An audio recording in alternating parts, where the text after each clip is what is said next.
think people are very much caught up with the Calgary Flames. Like, who would have thought that they're doing so well? We thought, well, they're going to try to go for a lottery pick, and here they are on the cusp of getting into the playoffs. And they've had some big wins in the road against Boston and Detroit. Despite the fact that they're so exciting, they're nicknamed the cardiac kids because they always seem to be coming back and put all the fans on the edge of some kind of a heart attack themselves. But I must apologize for saying that hockey is a lesser game. So one could say, well, I'm a fan of hockey or baseball or football, but I would say of those three, the greatest of them is baseball.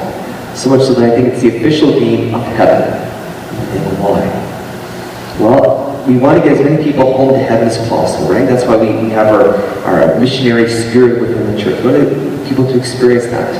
Well, so too with baseball. The winning team is always the one who gets the most people home safely as possible. And I think, and so especially with spring training coming, I think that's why people should not so much devote their attention to hockey so much as baseball, again, because it's the official game of heaven.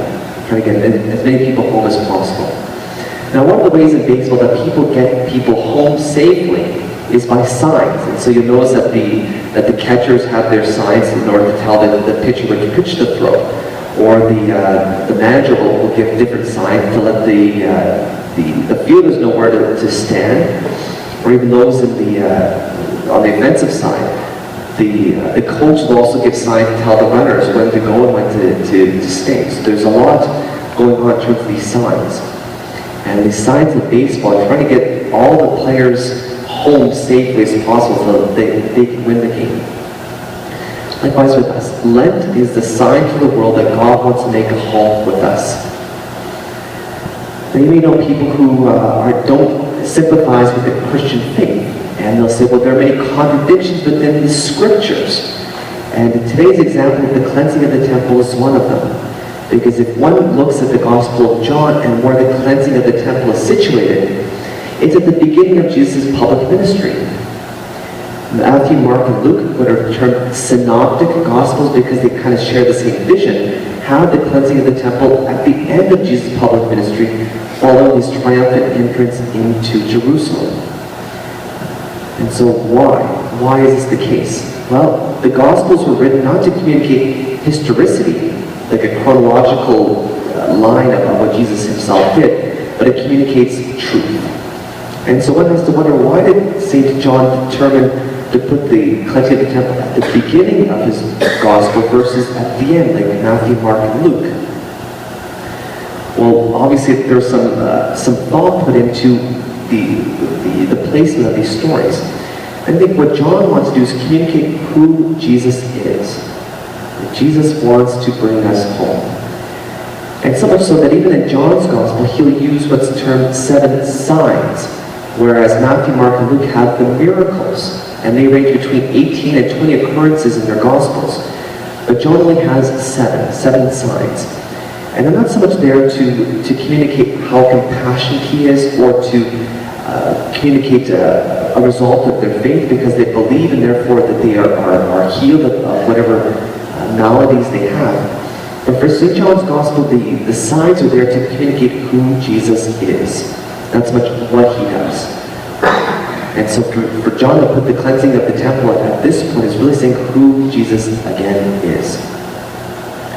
And so of the 7 signs, the previous sign, the story before this one was the wedding feast of Cana, the first of his signs. And even the fact that when Jesus cleansed the temple, the Jewish authorities do not arrest him immediately, but they ask him, by what sign are you going to convince us that you're doing these things? And so for Jesus to say, I will destroy this temple, and in 3 days I will raise it up. And you think, well, what in the world does that mean? Of course he refers to his body. And ultimately to say that Jesus is the instrument of salvation for the whole human race. That Jesus is no longer going to be constrained, or at least worship of God won't be constrained in Jerusalem, or be able to be manipulated by others for profit gaining. And also that all people will be accepted, not just the people of the Jewish faith. And so for John, he wants to say that Jesus wants to bring all of us home, not to be constrained just in Jerusalem. I think Lent is a sign for the world that God wants to bring a home and dwell amongst us. If we look at the three pillars or observances of Lent, fasting, prayer, and almsgiving, I think they all are signs to others and even to ourselves of God wanting to make a home with us. Obviously, prayer is to say, Lord, I need you in my life. And to renew that presence of the Lord in our lives, that He wants to dwell within us. And fasting is a reminder, hey, that there are many people in the world who hunger, and ultimately hunger for truth, who hunger for an encounter with the Lord. And so when we fast, we remind ourselves, hey, that there are many people who also need to be nourished, and so that which should move us to almsgiving, to say, what works of charity, the blessing that God has given me, I can share with others, so that God in turn may dwell in them, and I can be a sign of God's presence in the world. And so for many people may be caught up with hockey, and rightly so, but I think we should also ultimately tune ourselves to baseball, especially with spring training. Because the winning team, the one who ends up winning the World Series, is a team that got the most people home safely as possible.